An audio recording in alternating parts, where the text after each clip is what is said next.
Bon, moi, je pense qu'il est temps d'arrêter tout pendant qu'on peut.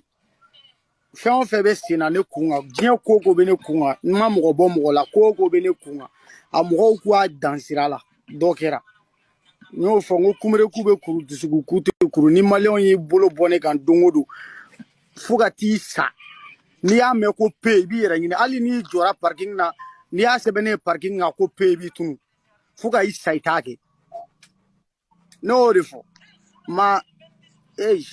dabila mɔgɔ lɔnbali t'i dɔn n ko ne ma ɲi fo k'i sa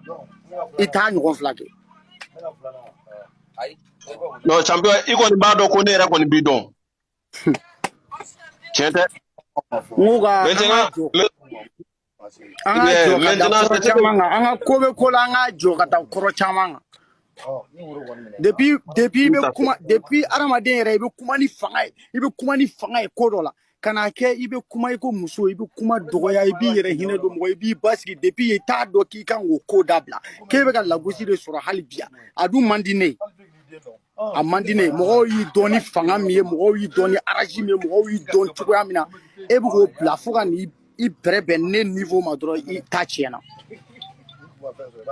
hali ka daw ma ne kan ka n da de parce que ne ɲɛ bɛ fɛn caman na ne bɛ segin ka mɔgɔw ye i kununama de filɛ ka n'i bilama lajɛ k'a ye vraiment i tɔɔrɔlen don mais nin bɛɛ la ne ma kuma. Champion an ka freestyles kɛ freestyles kɛ faniw ye an ka bɔ nin kɔnɔ quoi. n bɛ Safi Jabate ka concert kɔnɔ n'o ban hali nin ko ninnu tɛ fɛ ka foyi kɛ mais fɛn dɔ fɔra ko n y'a kɛ hali k'an to ekɔli la n ma sɔn fɛn minnu ma ko n y'olu kɛ n bilama o de ye n tɔɔrɔ n danbe tɛ sɔn fɛn minnu ma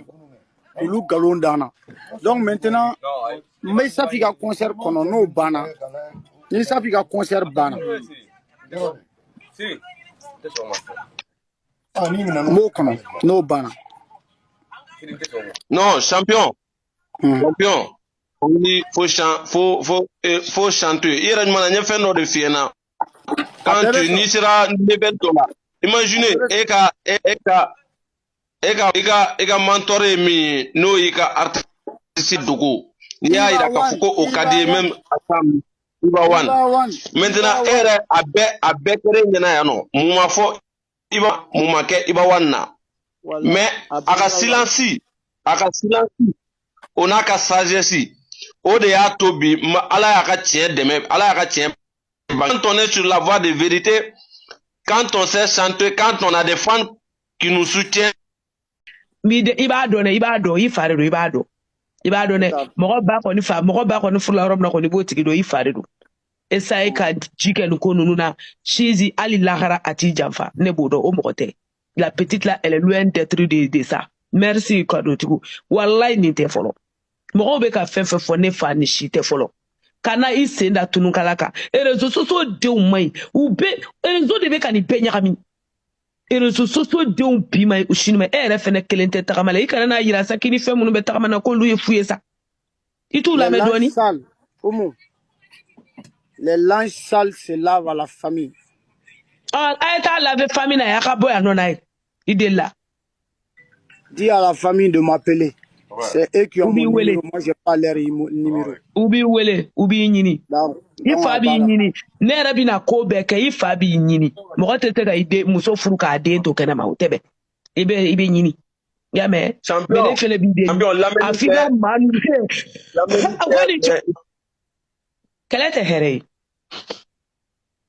hɛrɛ ye voilà sisan a bɛɛ y'a mɛn plus de 300 personnes ko ɲɛɲinina ninnu ni ko in banna a ye TikTok lafiya n'o nin ye on va aller regarder dans les familles là-bas voilà a bɛ taa ɲɛfɔ famille kɔnɔ mɔgɔ minnu mana nin a y'a tigɛ k'a di Samasugu ma ani Chizi u ka prince wele u ka régler duguma ye Videomani t'a solution ye mɔgɔ wɛrɛ t'a solution ye olu mɔgɔ saba de bɛ se ka nin ɲɛnabɔ k'a ka n'a den kɛ ta mɔgɔ tɛ muso furu k'a den to kɛnɛ ma dɛ Keleviya Sarr c'est son fils sinon anw fɛnɛ n'ale bɛ ɲɔgɔn na yan san kelen ne yɛrɛ mana n ta daminɛ ne bɛ se min na prince tɛ so la ne fɛnɛ bɛ se manamana dɔn caman na dɛ ama ye bolo dara ne yɛrɛ kunkolo la cogo min na bolo bila. Ouais, salam alaikum, kori basi tɛ aw la aw b'a kan Ah, vraiment, Malikadi, Malikadi, Malikadi, Malikadi. Ja mɔgɔ bɛ se ka mɔgɔ datugu kaso la k'a fɔ tout simplement k'i y'a fɔ ko i tɛ a tigi muso fɛ n t'i muso fɛ o de kɛra datuguni kun ye Mali kɔnɔ bi vraiment Mali ka di Mali ka di mais an bɛ min fɔ Samasegu ɲɛna Samasegu Mali kasobonba t'i ta ye Mali t'i ta ye ni nin kuma dɔrɔn de kama n'i bɛ mɔgɔw datugu cɛ i jija i ka kasobon kiɲɛrɔba ta an tɛna kungo kɔnɔ quoi MCA ko tɛ dɛ kiɲɛrɔba an tɛ kungo kɔnɔ i kelen tɛ waritigi ye waritigi muso furu ma fɔlɔ i la Mali kɔnɔ e ɲɔgɔnna waritigiw bɛ yen c'est à dire ne yɛrɛ bɛ se k'a fɔ e yɛrɛ yirala de i tɛ waritigi yɛrɛ ye parce que an bɛ waritigiw dɔn olu y'u muso furu muso bɛ dɔw bolo c'est à dire olu tɛ sɔn k'e muso yɛrɛ ci hali ka taa jita la hali k'a ci a k'u ka fini ko u tɛ sɔn tellement u b'a ni fɛn bɛɛ cɛ u b'a ni valeur cɛ wura 12-12 a ka arabu muso n'i y'a ye n ka cɛ a tɛ sɔn k'e ka belebele sisi ci yɛrɛ a tɛ sɔn hali k'a wele ko tanga c'est à dire jifilen fa fiɲɛ na ka na diyan n'an bɔr'o la mamala n'i ye mamala ka muso ye n ka cɛ o b'i ka belebele sisi ni fɛn bɛɛ cɛ mais an m'olu si ye mankan ci la réseaux sociaux kan donc Baruni Gambi ale ye jeune ye n b'a dɔn o tɛna sɔn ka tugu nin kɔ yɛrɛ parce que n'o tugura a nɔfɛ a bɛ avion ta sini ka na e de kelen hakili la k'i kelen de ye muso furu k'i bɛ se ka mɔgɔw don kaso la mais i jo bɛ Madutolo la i jo b'ale la parce que ale ye escroc de ye Madutolo b'i profiter c'est à dire ka mɔgɔw attaquer ni i attaquement digiri la donc i bɛ segin ka na i n'ale bɛ négocier aw bɛ bɛn a la a y'o kelen kɛ Dɛnkɔrɔ la bɛɛ tun b'a dɔn ale de tun ye Dɛnkɔrɔ kɛlɛbaga fɔlɔ ye cɛ kelen min tun bɛ convocation d'a kun ka yala ka Dɛnkɔrɔ ɲini o de ye Madutolo ye mais Madutolo kɛra Dɛnkɔrɔ ka jeliba ye bi